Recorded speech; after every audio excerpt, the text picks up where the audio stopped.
What is up, everybody? P691000 here, rocking my Ghostbusters shirt. It's the day after my birthday. I just turned 35 on St. Patrick's Day. It was a great day. Went out and ate with some friends and family. Had a few beers. Good day. Today we're going to be getting back into our Haunted States series with Haunted Georgia. And this one is going to be fun. So I hope you're as excited as I am. Let's get into it. The Windsor Hotel. If you're into spooky stuff, you'll dig the ghost stories at the Windsor Hotel.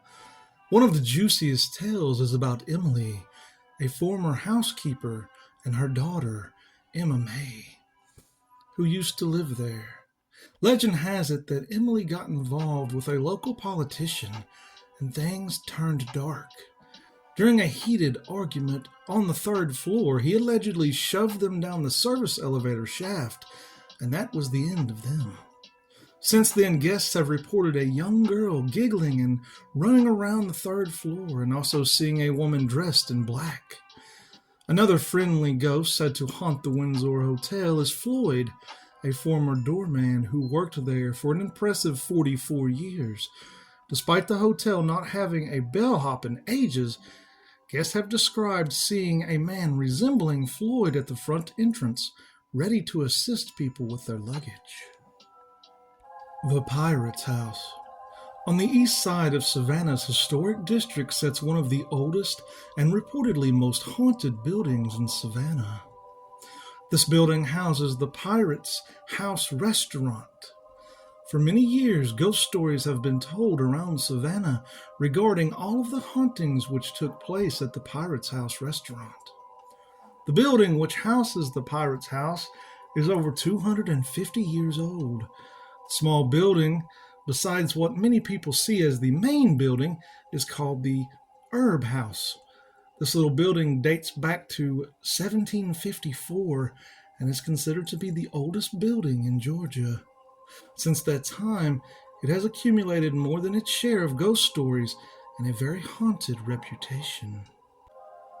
Leading from the rum cellar in the basement of the Pirate's House to River Street is a tunnel. Though it has since been covered over, the tunnel was used as a portal to carry the men through. One of the most intriguing stories is the story of people shanghaied through the tunnels. Men would drink at the bar, get drunk, pass out, and wake up on a ship a few miles offshore. They were forced into work and sold to the sea captains. Shadow people and other ghostly apparitions have been seen walking through the dining room of the present-day Pirate's House. When staff are working all alone in the building, they report having the sensation of having someone watching them. On more than one occasion, they turned around to see a seaman from long ago standing there, looking right into their eyes and slowly drifting away into nothing. Footsteps can be heard echoing through the restaurant on quiet evenings. The distinct sound of boots on the plank floors can send the chills up the spine of someone not expecting it. But then again, nobody is ever really expecting it. People walking past the Pirate's House have also posted a lot of photographs of supposed ghosts looking at them through the windows. The old DeKalb County Courthouse. Its tumultuous history is marked by several fires and reconstructions. It sets a somber backdrop. In its days as a functioning courthouse, it saw some pretty gruesome trials and even public hangings. One staircase in the building is closed off to the public. This staircase was once used to move prisoners from their holding cells to the courtroom. Workers often sense an oppressive presence here, occasionally accompanied by phantom footsteps echoing on the stairs. People also report seeing the spirit of a man who was publicly executed for killing his wife and children. He is most often seen in the bushes outside the courthouse. Andersonville Prison Farm in Andersonville, Georgia. Andersonville opened in February of 1864. built to house the massive influx of Union prisoners streaming into the Confederacy. Shortly before then, housing prisoners wasn't a big problem. In the early years of the war, it was more common for them to be paroled and exchanged through a sort of honor system set up between the North and the South. However, as the war ground on and got a bit nastier, prisoner exchanges came to an abrupt halt. It was an exceptional advantage to the Union side, who had more or less an inexhaustible source of men to tap from, whereas the South, with a population not nearly as dense as their northern counterparts, had already been crippled by years of blood-draining battlefields. Losing countless men to the prison system was a huge blow to their manpower. And Grant's non-stop overland campaign drove prisoner numbers up considerably on both sides. As more men fell on the battlefields of attrition, many more also wound up being captured by their enemies.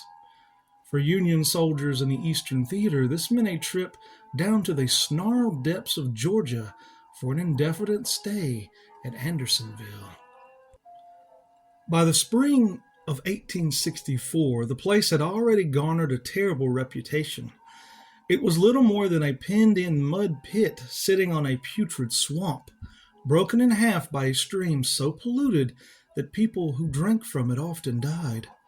Although the prison had not been built to accommodate tens of thousands of people, tens of thousands would have to cram their way in.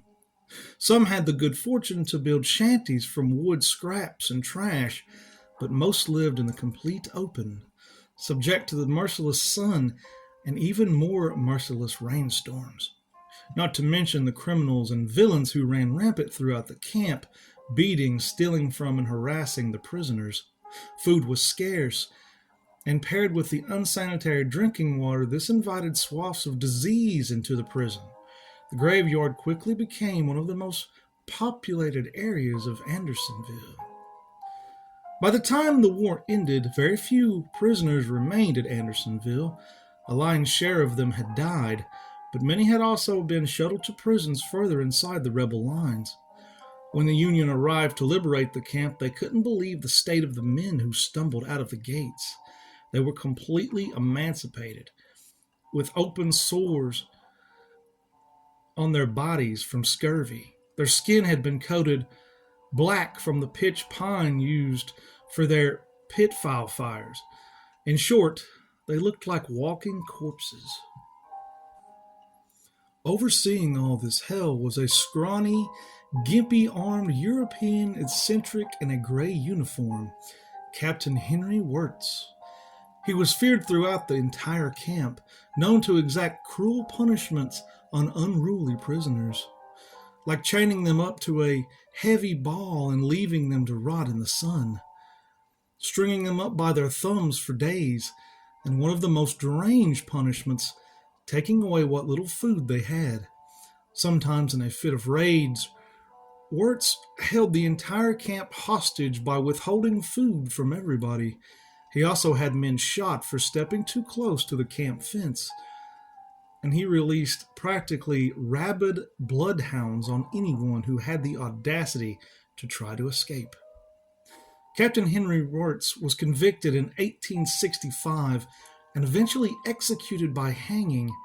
He remains the only prisoner of the entire Confederacy to be executed for war crimes. And according to local legend, he may have a hard time letting that go. Captain Wirtz's ghost has been seen multiple times across the grounds at Andersonville, most notably walking along the road leading to the prison, now a part of a National Historic Site. He has also been spotted pacing back and forth in the stockade, looking anguished and angry.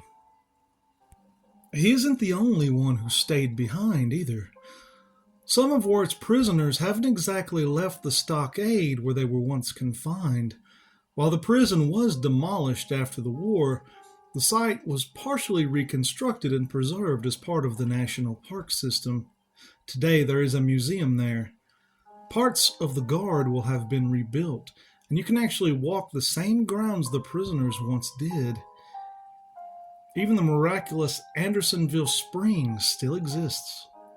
Some visitors to the prison have been treated to, let's call it, some very interactive history, including the phantom sounds of prisoners milling about the stockade. Moans of pain and hunger have sometimes floated across time, landing upon the ears of frightened historical tourists.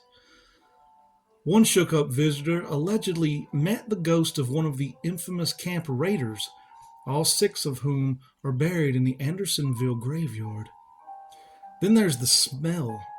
Several visitors have complained of a nauseating odor coming from the camp cemetery, the thick, heavy stench of rotting human flesh. Park rangers have been called to investigate the grounds, never finding any real reason for such a putrid odor. Historic Oakland Cemetery.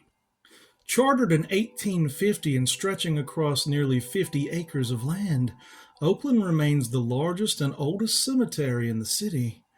But before it was Oakland, the cemetery was known as Atlanta Cemetery and covered only a mere 6 acres of land. The original acres were located just outside the city limits and were virtually barren compared to the lush, abundant greenery of today. The first Atlanta resident to be buried in the cemetery was a doctor by the name of James Neeson. According to legend, Dr. Neeson harbored a crippling fear of being buried alive.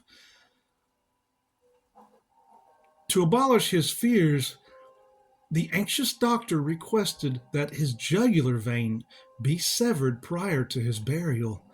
His request was obliged, ensuring Neeson would never wake up on the wrong side of the grave. The city of Atlanta expanded exponentially in the following years, eventually surrounding the cemetery that once sat on its fringes. As the city grew, Oakland grew along with it, adding new acres each year and filling them with graves and crypts for prominent Atlanta families. By 1872, the cemetery donned its current name in honor of the oak and magnolia trees planted in the area. By 1896, the city added the imposing iron gates and perimeter walls enclosing the cemetery. The city of Atlanta is no stranger to contention, and many paranormal experts believe that in Oakland, the battle between North and South rages on even in death. Experts also believe that the cemetery's unpopular practice of burying unnamed Union and Confederate soldiers in the same field only serves to heighten these tensions. This is exemplified in the story of one visitor in particular. According to his report, the man entered the historic cemetery just before nightfall on a chilly evening in November. The man was from up north and had ancestors who fought and died in the Civil War. While in Atlanta on business, the man decided to get out and do a bit of sightseeing after a long day of meetings, and maybe even stop by the grave where his ancestors were most likely buried. The instant the man passed through the cemetery's massive iron gates, he felt a chill creep up his spine. As he walked down the winding pathways full of imposing Gothic mausoleums and time-worn headstones, his initial feelings of discomfort only worsened. After a while, he found himself in the Confederate section of the cemetery, surrounded by unmarked graves. The uneasy feeling in the pit of his stomach grew stronger still when he noticed the thick fog that had rolled in all around the headstones, seemingly out of nowhere. The man looked around and noticed that there was not a single living person in sight, and he was all alone. Just then he heard a strange creaking sound. He looked up to see the pale, ghostly figure of a Union soldier hanging by a rope from the branches of a tall oak tree. The soldier's head was turned downward, with his hat covering most of his face. In the distance, the man could hear what sounded like a troop of soldiers shouting and the drums of war thumping. Just before he turned tail and ran, the man caught a glimpse of the name stitched into the soldier's uniform, his own. A second visitor to the haunted Oakland Cemetery reports a similar spine-tingling story. only from the Confederate descendant perspective. The young man had lived in Atlanta all his life, and although he was aware of his ancestors that were buried in Oakland, he had never made the trip to see them. But when he turned 18, his father decided it was time to change this. On the day of his 18th birthday, the two made the trip up to Oakland. On the way, the young man's father made a joke about his son finally being old enough to join the army. The boy laughed it off, unaware of just how true his father's words were about to ring. The pair reached the cemetery and traveled down the path to the Confederate section. Almost as soon as they reached their destination, the boy's father had to take a phone call, leaving him all alone among the tombstones. Almost at once, the boy began to feel uneasy. He stood around with his hands in his pockets, waiting for his father's return. After several minutes, he gave up waiting and began wandering aimlessly among the graves. It wasn't long before he could feel the wind begin to pick up, and a strange, unseasonable chill permeate the air. From out of the ether, the young man suddenly heard a loud, booming voice begin to call out a list of names. After each name, another voice responded, "Here!" The voice appeared to come out of everywhere and nowhere all at once, yet seemed completely divorced from their bodies. The boy looked wildly all around him, but could not identify the source of the sound. Panicked, he began to run through the cemetery, yet the voices followed him wherever he went. As he ran, he passed by the lion-marked graves of the unknown soldiers, and swears the stone beast opened its massive jaws and yawned at him. Just before he reached the gates, the booming voice of the commanding officer called out one final name, the young man's own. Terrified, he rushed out of the cemetery bounds, nearly tripping and falling on his way out. The young man's father stood waiting for him on the other side, practically in hysterics. He relayed his frightening tale, and when he had finished, his old man burst into laughter. The boy stared in shock at his father, who explained through fits of laughter that on his 18th birthday, his father had played the same trick on him. If the boy was still bent up about it by the time he had a son of his own, then he could return the favor by taking him to pay a visit to the old Atlanta cemetery. So whether you come from North or South, Union or Confederate, Oakland Cemetery is without a doubt the most haunted destination in all of Atlanta, and an absolute must-see for any paranormal enthusiast. The Kennesaw House. In 1844, Mayor John Glover opened his breakfast house in this building, a place where travelers would stop while waiting on their trains. Later it was used as a hospital for soldiers during the Civil War, now home to the Marietta Museum of History. According to certain accounts, more than 700 ghosts reside here. After the Civil War, the building served as a hotel, and one of the most striking supernatural accounts comes from a hotel guest.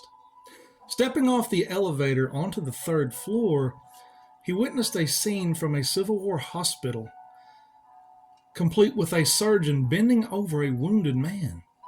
Thinking he had walked into some kind of reenactment, he quickly retreated into the elevator and returned to the first floor. When he asked the front desk agent what was happening on the third floor, the employee was perplexed. Both the clerk and the guest returned to the third floor, only to find an empty hotel hallway. Stone Pile Gap. In the days when the Native American tribes still ruled over Georgia, a beautiful Cherokee woman was told of a natural spring that would allow her to remain young and beautiful by the Witch of Cedar Mountain. As news spread of her growing beauty, warriors from across the land sought her hand in marriage.